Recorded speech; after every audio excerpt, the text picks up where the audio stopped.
internets and YouTube. Trying to make a follow-up to my first driving video blog that I made a few weeks ago. It got a few more hits than I was expecting it to get, so I figure I'll try to make another video. Not sure if I can come up with anything good to say. Have about 1,085 miles on the car now. Most of my initial impressions haven't really changed.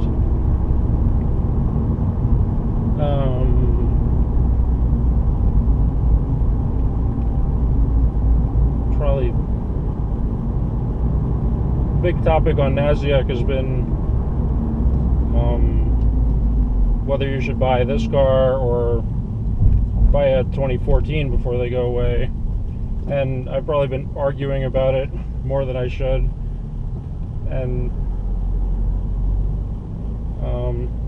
I don't know, it's an interesting thing because a lot of people just won't consider this car because it's not a hatchback. So, which, I mean, if you really need a hatchback, you're obviously not going to buy this car, so it is what it is, I guess.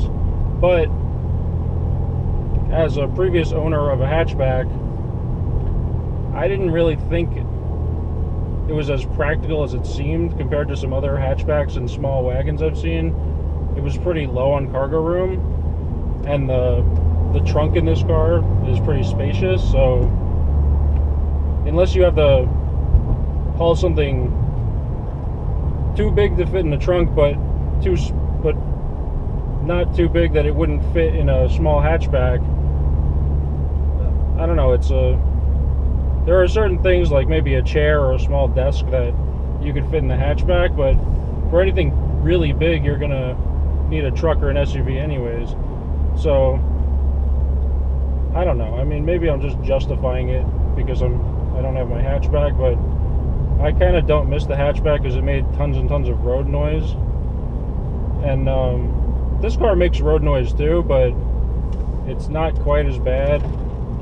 I'm not sure how much of that has to do with it being a new car and how much of it has to do with it just being a sedan and not having that whole open area in the back, but I don't know. The hatchback issue seems to be pissing everyone off, so I don't know. I don't really care. I feel like the car is still pretty practical, but I don't know. I'm sure if it was hatchback only, I'd probably be arguing the opposite point, so who knows. But I don't think I miss it yet. I'm sure I'll have to go to Lowe's or something. I'll go to Lowe's one day and then I'll miss the hatchback. But as far as the performance goes, people are saying, oh, if you put some Bilsteins on the 2011, the third gen, it'll be just as good. And oh, didn't go into first gear right there. And I don't know, it's hard to say whether a third gen with suspension upgrades would handle better. I mean, it would handle better, but would this handle better with the same suspension upgrades than the 13? I don't think anybody's ever going to even... I mean, you'll have to look at autocross rankings, I guess, because it's a really hard thing to determine. I mean, this car does feel more solid, but who knows? I mean, it's probably wouldn't cost that much money to get a third gen to handle just as good as this car. But I don't know. I mean, if all that matters to you is the outright numbers, then it doesn't really matter which one you buy, because you can put money into anything and make anything do whatever you want. So that is what that is.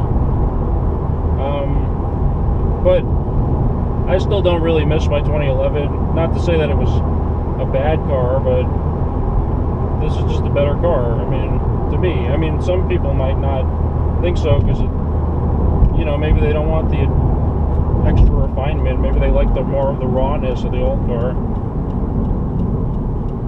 I don't know. I mean, the 11 might have had a little more charm to it, but most of the charm is just unequal length headers making the exhaust flow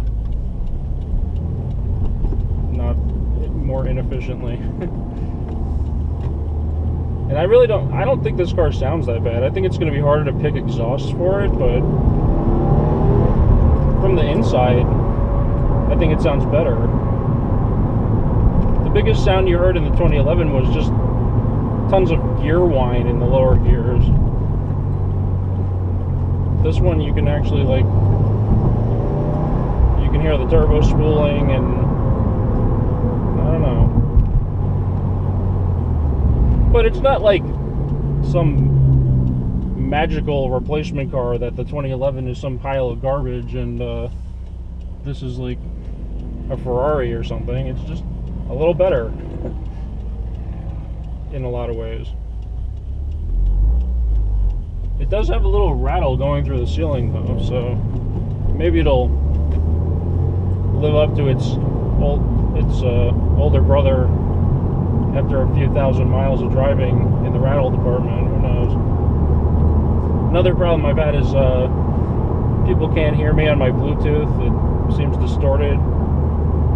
So, and also, I don't know if you could tell in the video, but it didn't go into first gear when I was trying to turn, and I had to let off the clutch and put it back in a few turns back. But I don't know what that is. But you know, it's an early production model, so who knows what's going to happen with it.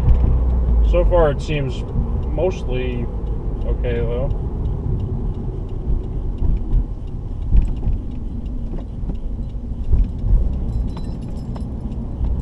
Trying to get crushed by a truck here.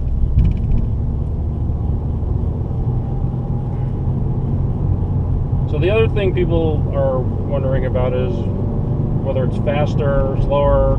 I mean, most people say it's slower. I don't know if it's slower. It might be slower.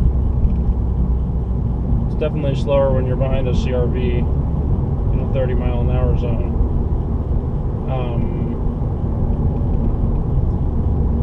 It's really hard to tell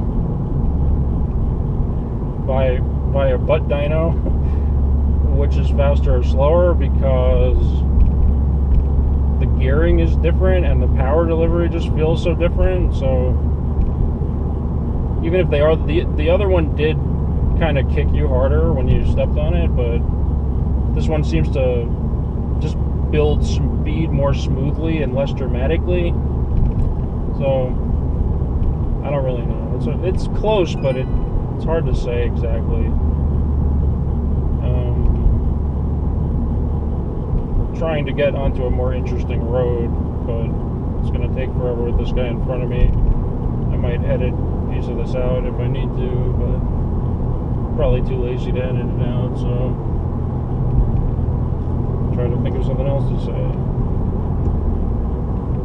The gearbox really generally shifts a lot better. I think I mentioned that in the other video. I didn't mind the 5-speed. A lot of people really hated the 5-speed. I thought the 5-speed was fine. It was just, you know, it was an unrefined feeling thing, but it was kind of, you felt connected to the drivetrain or whatever.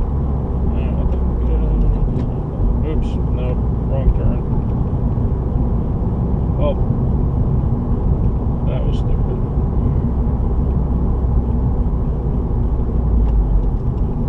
One thing about the 6-speed versus the 5-speed, which I had said was a positive of the 5-speed, is that you do end up having to shift more often with the 6-speed. So it is a little bit more tiresome to drive it around town, I guess, but it also has a lot more off the line torque, I guess. So I don't know, it's kind of a wash. It seems to be a little bit easier to drive around town or torque wise, but people have mentioned that the clutch is a little hard to modulate with Because if you go into first gear and then you get boost and then you step on it, you get a jerky shift like that. It's kind of hard to smoothly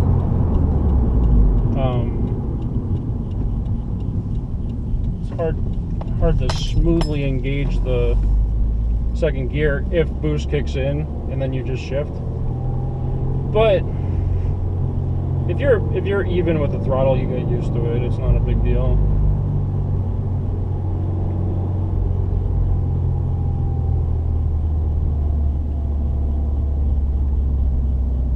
So we can do some hill climbing here.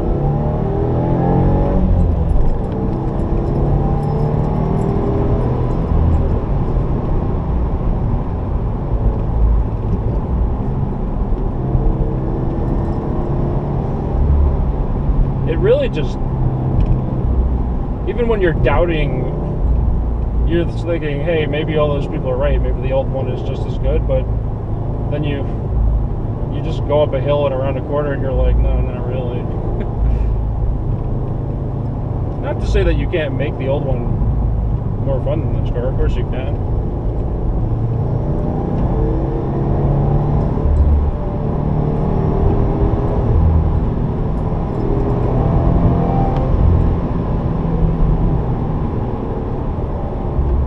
I don't know, it feels really glued down.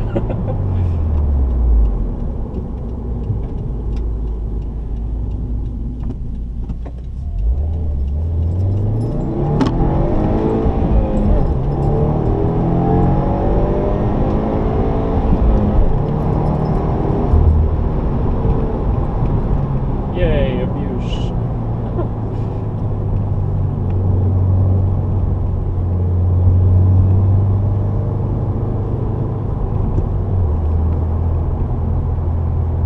It is a little quiet.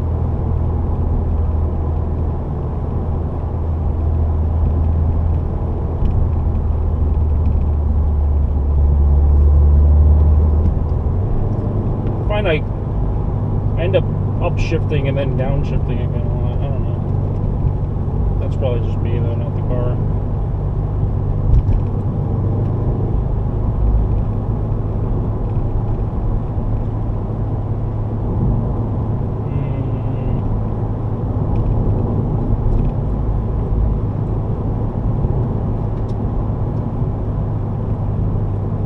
It's one of those X90 Suzuki two-door SUV things. Awesome.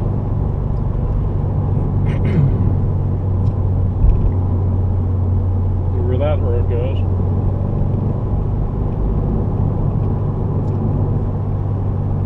I don't know. So it's definitely more fun to just blast around it and stock for stock anyways.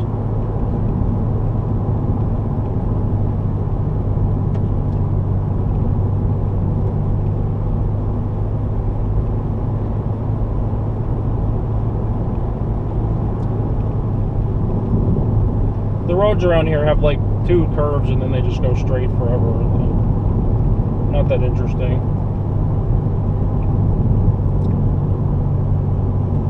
Well, here's a curve. Too many houses around though, you can't really be driving like a super lunatic with the houses.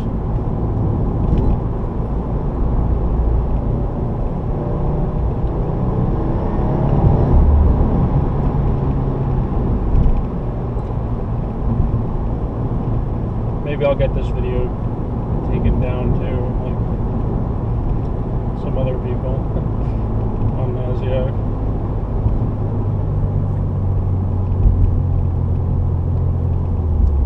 So I don't know, I think the car feels faster when you're driving around on a curvy road. Probably feels a little slower when you're just going in a straight line. But not a ton. Maybe it might hit you might have to hit the limiter in second gear to hit 60, but just barely, maybe. I don't know, I guess. So if you're really worried about what gear you're gonna hit 60 in, you better get the older model, because I don't know, you'll be losing all those 0 to 60 races, and you won't have any street cred, and you'll get banned from the forum for too slow of a 0 to 60. I don't know, so hopefully this video didn't come off too douchey or anything. Probably did. Not trying to be.